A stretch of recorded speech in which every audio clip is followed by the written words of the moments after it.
So it had been changed already when you purchased it in 2016. It had apartments. How many apartments? 8. 8. And office spaces? We have 9 doors and 11 spaces. And then you've got the bar right Yes. there. And now you are open. There's always been bar food, which is great. I've eaten there many times, and I will tell you the burgers are fabulous. But now you also have been offering breakfast, and you have this beautiful Rose Room where you do dinner Wednesday, Thursdays, and Fridays, right? Tell me a little bit more about what you offer here. Okay, so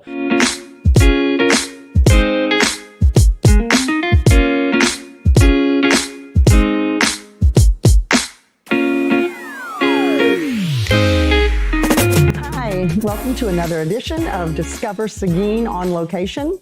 I'm your host, Amy Hartigan, and our show is sponsored by Bernard Donegan Insurance. Today we have a great guest with us. His name is Greg Woodall, and he is the owner of 1916 Bistro, Bar and Grill. Is that? Well, I'm going to correct that. Oh. It's 1916 Bar and Bistro. Bar and Bistro. And I'll add one other addition, because if I don't, I'm going to get in trouble. So my wife, Amy, and I both own the bar, even though I spend most of my time dealing with that. But then we also co-own the Aumont together. Okay, great. Well, I was not aware of that, so thank you for correcting me.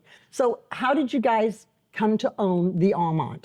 So I retired from teaching in 2014 and with the proviso that I was going to join my wife who flipped houses. And I spent the better part of a year helping her do her thing. But in the process, we got interested in commercial properties, and living in New Braunfels, we learned very quickly that New Braunfels was not very conducive to an investment. So we came over to Seguin, looked at several commercial properties downtown, and then as a result, this was the last place that we came to. And I, being an old history teacher, kind of fell in love with it, and as a result, we pulled the plug and purchased the building in May of 2016, which was just shy of the Aumont's 100th birthday in November. Oh, wow. So 2016, it was 100 years old. That's amazing. Yes. So give me a little history of the Aumont Hotel. Okay. Most of the people around the area are pretty familiar with the whole hotel war race between the Aumont and the Park Plaza Hotel, which took place as a result of there not being any place to stay down here. And with the oil boom going on, lots of folks started to come down. It was a race amongst investors in the town to get these things up. And so it began. And if you go to the Park Plaza, you will see that the floor on the first floor is the same as it is here. So obviously they were using the same contractors as a result. But long story short, the Aumont was finished a little bit before the Park Plaza, and became a kind of a resting place then for those folks. When we purchased the building, it had already been divided up into its usage, so we didn't have to change anything with that. It had apartments and it had offices, but with Amy, my wife's experience as a house flipper, we came in and cleaned it up, and then we gutted all of the apartments and the offices and kind of redid those to get started. Oh, okay. So, but originally it was just a hotel, or did it have dining with the hotel? My understanding is, and there's a real gap. If you see a lot of pictures of the Aumont, you'll see them around the 1920s, 30s, and then after that, you don't see much. I have found very few interior photographs of the building other than the Rose Room. Anyone who's interested, there is a historical sign out here on the corner of Mountain and Austin Street that has a photograph of the Rose Room we're sitting in right now, of the Rotary having their Christmas dinner in I believe it's 44. Oh, how neat. So that's one of the few I've seen. Outside of that, I do know it was a hotel for quite some time, but when it stopped being a hotel, I'm not exactly sure. Okay. Now I noticed there's a safe in the lobby. That's interesting. So right now, that's just the facade. So behind it, we have a storage closet that we utilize quite a bit, but that was from what my understanding was used for the valuables of the people who came here. And because assumed. I think the original entrance to the Aumont as a hotel was actually on the Mountain Street side. I'm guessing just from the photos that I've seen, but because there's some brick structures over here, you can tell that are different than the brick that's on the building itself. So that's just a guess on my part, not historical accuracy, but. Yeah. So it had been changed already when you purchased it in 2016. It had apartments. How many apartments? 8. 8. And office spaces? We have 9, let's see, 9 doors and 11 spaces. And then you've got the bar right Yes. there. And now you are open. There's always been bar food, which is great. I've eaten there many times, and I will tell you the burgers are fabulous. But now you also have been offering breakfast, and you have this beautiful rose room where you do dinner Wednesday, Thursdays, and Fridays, right? Tell me a little bit more about what you offer here. Okay, COVID hit. And when COVID hit, we had always wanted to be a restaurant, but as a result of COVID, it kind of forced our hand to move a little bit faster. So that's been an ongoing process since 2021. Okay. Court Street Coffee was here for a while, and we shared a kitchen with them, and they would cover breakfast and lunch, and then, of course, we would do dinner when we flipped that over. After Court Street decided to close shop, we had to make a decision of were we going to lease it to someone else, or were we in a position to kind of take control ourselves? And we kind of pulled the plug on that and decided, let's do lunch. So in January of this year, we started serving lunch. It was very slow the first week. We weren't real sure how things were going to pan out, but very quickly it kind of took a momentum of its own. Well, it's really convenient. I work downtown, and I think a lot of people that do work downtown, they can just walk over and grab some lunch, and it's delicious. I've had your falafel, and it was really good. Well, that's the other great thing. I'm pretty fortunate and lucky that I've got a great staff. Yes. And my kitchen personnel have created all the menus. So our lunch menu is different than our dinner menu. And then when we introduced breakfast a couple of weeks ago, our breakfast menu is completely different than our lunch menu. Yeah. So breakfast is 7 to 11. That's subject to change. We're actually considering whether we should open at 8 instead. So that's to be determined. Lunch is set from 11 to 4, and then from 4 o'clock on, we have dinner. Oh, okay, yeah. Yeah, so I've never eaten in your rose room. I'm looking forward to trying that out. It's yeah. fine dining. You have Thanks. steaks. Yeah, thanks for reminding me. So in here, we decided that we would do a spot because it's a logistical, I wouldn't say nightmare, but it's got its own problems as a result of being an old building. And so what we decided, we needed a place for people to go where they wouldn't have to necessarily be involved with all of the noise that we get over on the bar side, because we have lots of folks that come in and it's loud and it's fun and Well, music's it's a fun bar, going. and you have your regulars. Yep. So in here, we get a chance to kick back. We do offer table service in here for dinner. This is where we kind of focus on our plates that include ribeye steaks, fillets, flat iron steaks, salmon, chicken, more of a fine dining situation. Elevated, right. yeah. We have certain bottles of wine that we only sell in here as well. And that's Wednesday through Saturday, 5 o'clock to 9 o'clock. Oh, nice, nice. And so I remember when I first moved to Seguin, there were people on the rooftop, but you don't do the rooftop anymore? We don't right now, and I've said this to numbers of people. One of the reasons we don't is our insurance company was not very excited about the steps that lead out to the patio. Oh, okay. It is a kind of a difficult situation because you're having to navigate the steps while you are also opening the door to step up again to get outside there. And so being a 108-year-old building, that's a little difficult to figure out at this time. It's still on the plate. Okay. Sometimes we will host events up there, but it's a situation that we control where there's a start time, an end time, and then we kind of get folks up there first before we do anything, whether it's a whiskey event, a cigar event. We have collaborated quite a bit with Big Chief down the road. You do like a whiskey tasting. We do a whiskey with cigar. Cigars. Yeah. Oh, and you're doing those up there on the patio. We do those on the I was patio when we do unaware. it. How Yeah. cool is that? What other events do you do here? Well, we have done baby showers, we have done receptions, we have done retirements. The room itself has a capacity of about 60 people, according to the fire marshal, for a sit-down situation. We've hosted quite a few mixers for the chamber events, especially for folks who may not have an office themselves. Yeah. And they decide, let's just do it over at the Aumont. And so that comes in handy as well. Lots of plans, but growth we want it to be steady and somewhat baby step-ish because, I don't want to jump out too far and then have to retract. Our philosophy is just go a little bit, get it secured, See how it works, and then move down the road. So what are some of your plans, though? I mean, I'm curious to know. Do you have Well, anything? we have the mezzanine, which is above us here, that is really not utilized right now, other than as spillover space. But there are some things that we've talked about that we You would have a really cool speakeasy. like to do. Yeah, the basement has its own potential situations for us, but we've kind of put that in hold right now because we've added the breakfast and the lunch, and so Yeah. that's taking up a lot of our So, time. like you said, do it in small increments and let it get set in stone, and then move on to the next project. Yes, ma'am. It is such a great building, beautiful architecture, and just, got a great vibe. What do you know about the architecture? It's what, So- Art Nouveau, Art Deco, is it? Okay, well, I don't know. Oh, I do know who the architect is, though. Okay. Atlee B. Ayers is the architect who is more famous in Texas for his architectural work on courthouses. oh, I learned that from a local architect.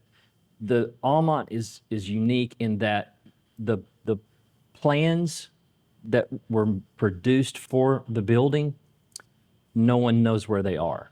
And so most of your courthouses have documentation at the University of Texas in the archives, but no one has found the Aumonts that we're aware of. So that'd be kind of cool if anybody out there knows or has any kind of information on that. We'd love to know. But right now, we have not seen any architectural renderings. that's of kind the of a cool Aumont itself. mystery, though. It kind of gives it a little, Somewhat. a little mystery, doesn't it? Yeah.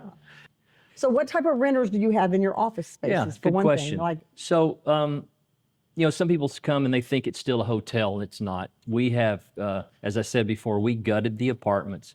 We have gone in and renovated those. And then over the years, we've also added additional things, i.e. closets, because being old hotel rooms, they didn't have them. And so we've put those in. We've upgraded some of the facilities. When I first got here and we had the plumbing work done, I went around the building and counted how many holes we had. And so at one point in time, there were 74 holes in this building to allow the plumbers to pull out old plumbing and put in new plumbing. So that was kind of fun to statistic, I guess. Interesting. But 8 units, all full, have been for quite some time. and are they 1, 2 bedroom? They are what I would call mixed space. Okay. If you want a 2-bedroom, you can get a 2-bedroom, but at the same time, you might be giving up some living space. Oh, I see. A lot of folks will use one as a bedroom, one as a, because remember, they're hotel rooms. Hotel room, so you just could We have a enjoy couple them, of efficiencies. The building or the apartments on the front of the building have 2 bedrooms, kitchen space. The one on the side over here is probably one of the larger ones in terms of open space How involved. many stories is the building? It's 4 floors with a basement.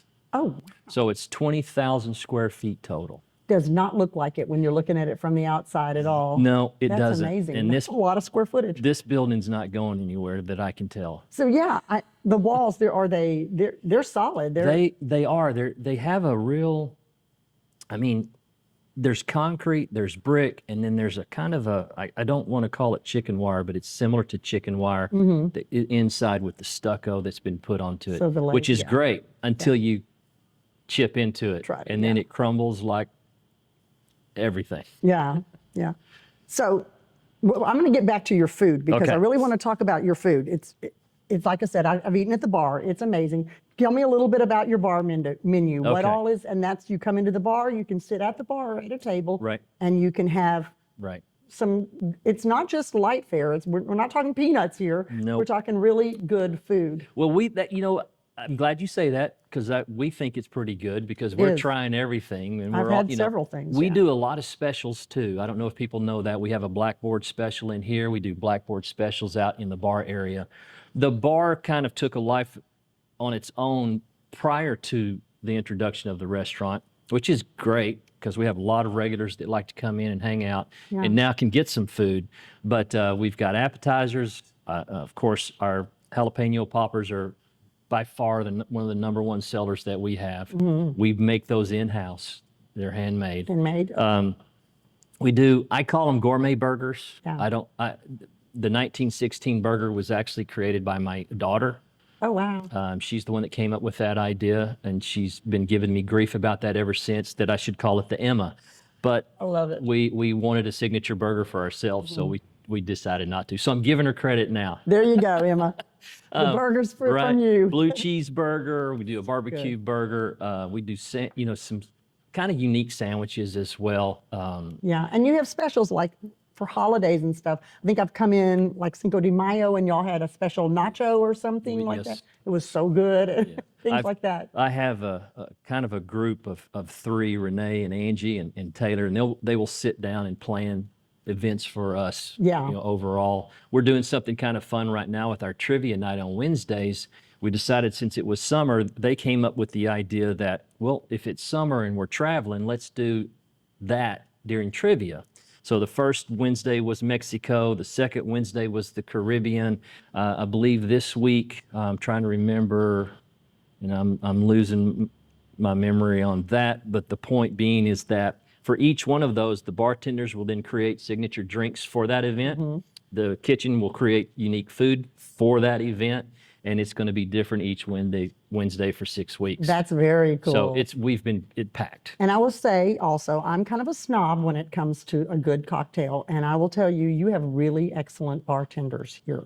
They can mix a cocktail. They know what they're doing. And it's high quality ingredients, you can tell. I'm an old fashioned girl, and boy, they know how to make one, or a martini. As you can tell, I'm a little bit of a whiskey guy myself. Yeah, right. So I've always told my bartenders when I hire them, I said, I'm going to test you, and I'm going to ask you right off the bat to make me an old fashioned. And Because if you can make a good old fashioned, you're a really good bartender. Absolutely the right way. I so agree that's with always you. kind of my judge too of a bartender. That is but perfect. Yours do know how, and they are excellent, and they make a great. And the unusual drinks like a martini or something, they can really put it together, and they're really good bartenders. They are. I'm impressed, I have to say.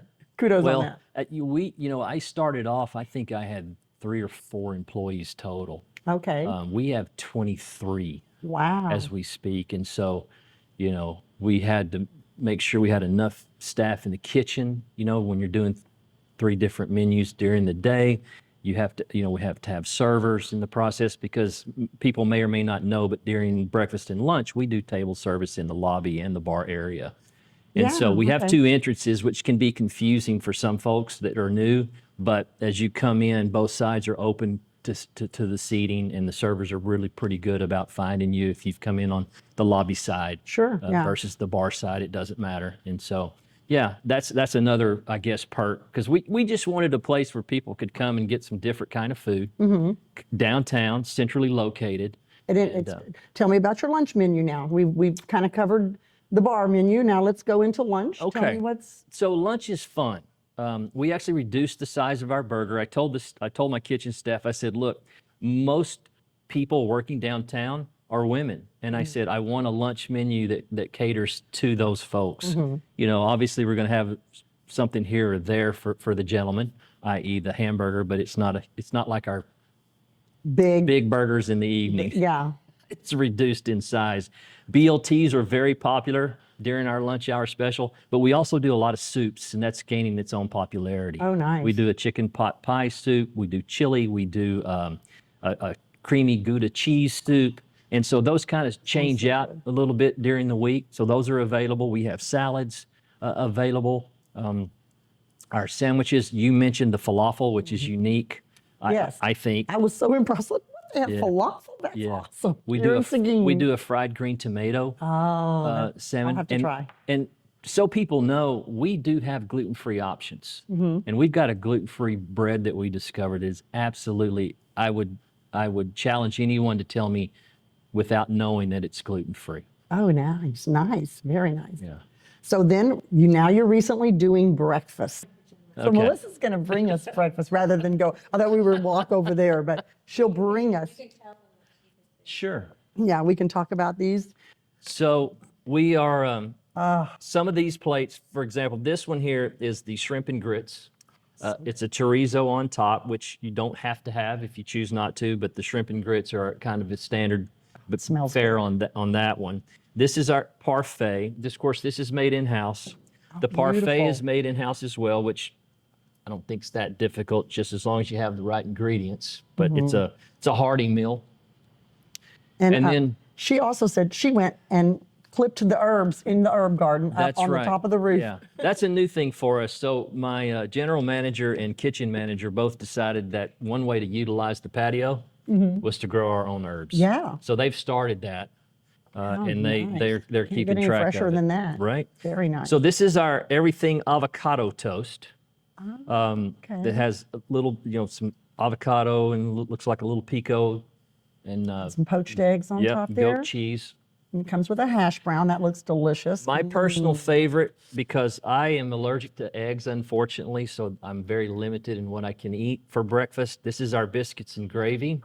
The biscuits are made in-house by the kitchen manager Look and the at staff. those homemade biscuits. And the gravy's got the chunks of sausage in it, it looks like. And, As of Sunday, as I watch things at home unfold, this is our classic breakfast. We sold 12 of these on Sunday, which was between about the time of 9:30 and 10:30. So obviously, yeah. people were hungry that day, I guess. Well, and it's got all A the little bit basics. of toast, hash browns, bacon, sausage, eggs, fruit. And this looks good. This one's fun. I actually thought about cutting this one off the menu, but I was convinced by our general manager. She said, no, trust me. She's right. This is our kimchi and eggs. She makes the kimchi Homemade in-house, kimchi. of course, with the eggs, and it has been way more popular than I would have thought. And so I'm really excited about this one. Yes, I am too, because I do love kimchi, and I can't wait to try it. Yeah, these all look amazing, and it's all taken off, right? You have a lot of clientele coming in for ma'am. breakfast. Yep. I mean, obviously Saturday and Sundays, I think more popular for breakfast than maybe during the week because people are rushing to get to work. Sure. Which is fine. Well, you're still getting a very good crowd coming in for breakfast. Lunch is taken off. We have to have 2 servers every day for lunch. That's a given. So that's been fun for us. And when you do breakfast, it's dining out there, not here in the Correct. Rose Room. Right. It's out Yeah. there, yeah. But Right. it is table service, and you've got coffee. Coffee. Tell me a little bit about your coffee, Well, right? I should, because I will tell you right now, we're not, if you want fancy coffees, then we're probably going to send you across the street to Seguin Brewing or Seguin Coffee. We serve coffee in-house, cream, sugar, old-fashioned, iced tea, soft drinks. We do pre-mix Bloody Marys, and we do have mimosas available for anybody that needs that during the week. But otherwise, those are usually pretty popular over the weekend. Oh, the weekend. So on the weekend, you do serve the Bloody Marys and the mimosas with breakfast. And our Bloody Marys on Saturday and Sundays are top notch because our young man who makes those has won several awards here in You've got a Seguin for those. really good Bloody Mary. So- what, Best of Seguin? Best of Y'all have Seguin. won several Yep. years in Yep. a row, and it's We have. it's really good. Yeah. Oh, well, that will definitely make your taste buds happy. Right. These look amazing, and and like I said, I've eaten your food. It is delicious. Thank you. Yeah, We appreciate delicious. Well, congratulations on expanding your business and moving forward. Do you have any other plans? What's on the forefront? We are right now the probably the soonest thing we're going to do is we're going to take this lobby bar area here and we're going to convert it into a regular bar that we currently use it for our coffee tea, but we are going to add beer and wine to kind of take some pressure off of the bar So on they don't the have to other run side. to the bar, yeah. Because there are a few folks, because when you making a cocktail takes a little bit of time, so Sure. it might make that line go a little bit. So we're hoping this will be a situation that, I just want a domestic beer and I can run over here and get one real quick, just as easy. Great idea. So it's just kind of spread the wealth, so to speak. Yeah, great idea. Yeah, exciting things happening. All right. Anything else you want to talk about before we end? I want to ask before we go, because this is something we always ask all of our guests. When you come to Seguin and you go around town, what are some of your favorite businesses or some place that you feel like Discover Seguin should maybe interview or take note of? Well, I mean, I'm probably going to get in a lot of trouble for this Oh, one. no. But I am very, very fond of Noe's Mexican restaurant up the street here on Austin. I just really love Great those. breakfast tacos, Yep, aren't and they? super nice folks. They are. Great family. Yeah. That's one I think I would recommend. So Noe's, we have to remember that one. And I mean, downtown, geez, I think you could just throw a rock for some of those places that are Right. just awesome already. I get to walk around. That's the great thing about being downtown is I can just walk here and there and what have you. It is. I know. I live right downtown, so I can walk to here and work and everywhere. Right, else. perfect. So I love Yeah. it. I love it. So one thing It's I a great do want to place to be. say before we finish, none of this is possible without my staff. So those guys are fantastic. You've got a lot of nice So they people get working for you. all the credit in the world because they're the ones on the front lines doing all of this. And I wish y'all could be here because I'm telling you, just smelling all this is making my mouth water. It smells so good. It smells fabulous. Yeah. You do have great people working for you, though. Every time I've ever come here, they're super friendly. They're always inclusive, and they do a great job. Yeah, I agree. they do. So thanks. Thanks Yeah. for being on our episode of Discover Seguin. I appreciate you guys having me. Nice having you. And so that ends our episode of Discover Seguin on location. Join us next time, and thanks for being with us. Sponsored by Bernard Donegan Insurance.